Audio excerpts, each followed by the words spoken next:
75 years behind bars. A prison sentence that long is rarely handed down, and it's usually just for murderers or rapists. But a local man faces 75 years in prison for a non-violent crime. What he's accused of doing is something many people have done, but most don't realize it's actually illegal.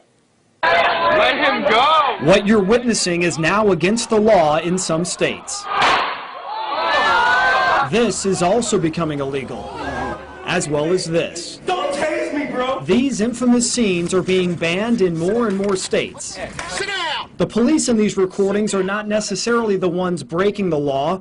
It's the people recording the police. Recording audio of law enforcement without their consent is considered a crime in a dozen states, including Illinois. It sounds like a plot in a movie. To call what I did a crime is ridiculous. Michael Allison publicly recorded law enforcement in Robinson, Illinois. Now he's charged with 5 felonies with up to 15 years in prison for each count. That's a total of 75 years if convicted. 75 years in prison.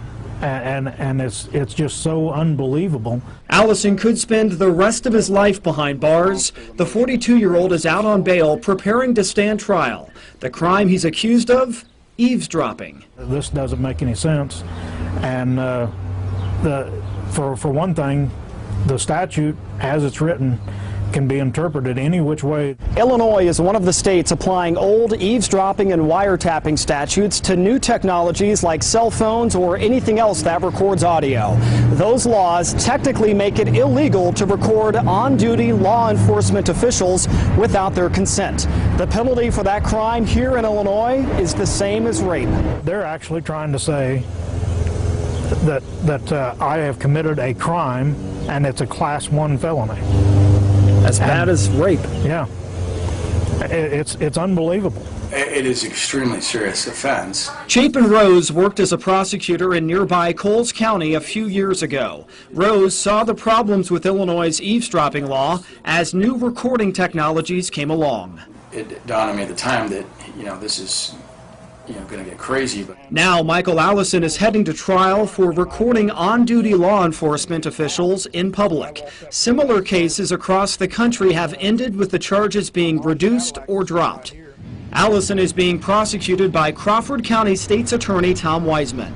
Wiseman refused to talk to us about this case or the eavesdropping law. They're using it as written and as applied as a shield law to protect public officials from any kind of public scrutiny. As a prosecutor, I like having that evidence. Former prosecutor Chapin Rose says recordings can prove or disprove accusations of wrongdoing to protect citizens as well as police officers. There's some just don't like the idea of having to deal with it. I mean, they want, the first thing you're taught in police academy is to be in control of the situation. Rose has since become a state representative and has tried to legalize audio recordings. He introduced a bill to try to overturn Illinois' eavesdropping law, but the bill died in committee. The law is the law now, and I didn't have any real support to change it. I just thought for the general safety of the public, police officer safety, it'd be nice to have some bright line rules for the when-where of recording.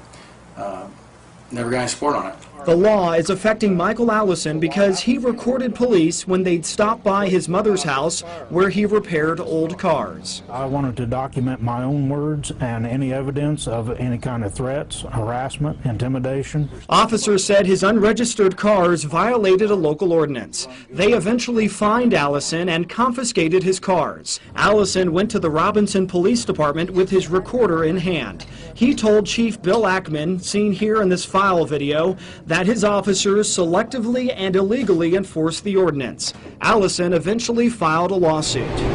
Allison thinks that's why he was denied a court reporter during his ordinance hearing. So Allison told the judge he would record the hearing himself for documentation. Police later confiscated Allison's recorder. They also arrested him on 5 felony eavesdropping charges for everything he had recorded. The first time in my entire life I'd ever been arrested or accused accused of a crime or anything. Chief Ackman never returned our calls about arresting Allison on eavesdropping charges.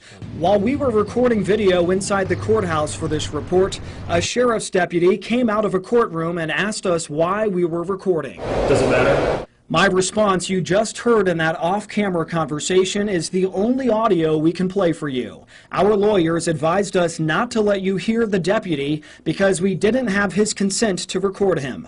It's the same law that got Michael Allison arrested. It's not just Allison. A similar situation happened to another Illinois man. This YouTube video shows Chicago police arresting Christopher Drew for selling art without a permit. Drew also had an audio recorder in his pocket, but never had the consent of police to record their comments. Now, Drew is heading to trial for eavesdropping and could go to prison for what you just saw. The Illinois eavesdropping statute actually protects police, whether it's dash cam videos or even sting operations. The state law allows police officers to record citizens without their consent. If you turn on a recorder to record the exact same conversation that they are recording, you're considered a felon, and they're protected by the statute. All these police officers who were recorded tasing, punching, or shoving unarmed citizens, Sit down! none of them served any prison time. The California police officer who shot this man in the back and killed him, he's serving 2 years in prison. But Michael Allison, who recorded law enforcement officials in public without their consent, he faces up to 75 years in prison. By me going through it is going to help other people in Illinois and possibly other states across the country that are dealing with the same situation. By going as far as what it has, it may be the opportunity to defeat the statute. If they was to find me guilty on all 5 counts for 75 years, I think that the headlines for that would be very telling. One headline for that verdict might read, "Go to prison if you record police without their consent." Michael Allison has a pre-trial hearing for the eavesdropping charges tomorrow morning. That's when his trial date is expected to be set. A week